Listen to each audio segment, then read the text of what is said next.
السلام علیکم دوستو، کیا آپ کو یقین ہے کہ آپ عید کی نماز صحیح طریقے سے ادا کرتے ہیں؟ اگر ان چند ضروری احکام کا علم نہ ہو تو بڑی غلطی ہو سکتی ہے۔ آئیے صرف 1 منٹ میں اہم مسائل جان لیتے ہیں۔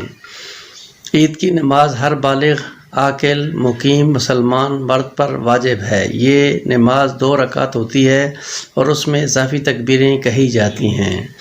پہلی رکعت میں ثنا کے بعد 3 اضافی تکبیریں کہی جاتی ہیں، پھر سورہ فاتحہ اور کوئی سورت پڑھی جاتی ہے۔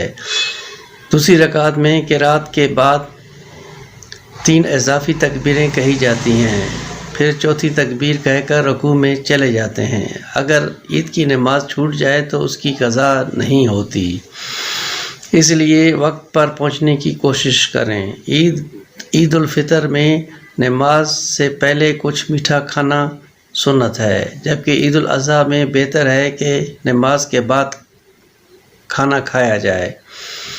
نماز کے بعد خطبہ سننا بھی سنت ہے، اس لیے جلدی واپس نہ جائیں۔ یاد رکھیں، عید صرف خوشی کا نام نہیں بلکہ اللہ تعالیٰ کی اطاعت اور سنت نبی صلی اللہ علیہ وسلم پر عمل کا دن بھی ہے۔ اگر یہ معلومات مفید لگیں تو ویڈیو کو لائک کریں، شیئر کریں اور مزید آسان اسلامی رہنمائی کے لیے جاویداں اسلامی کو ضرور سبسکرائب کریں۔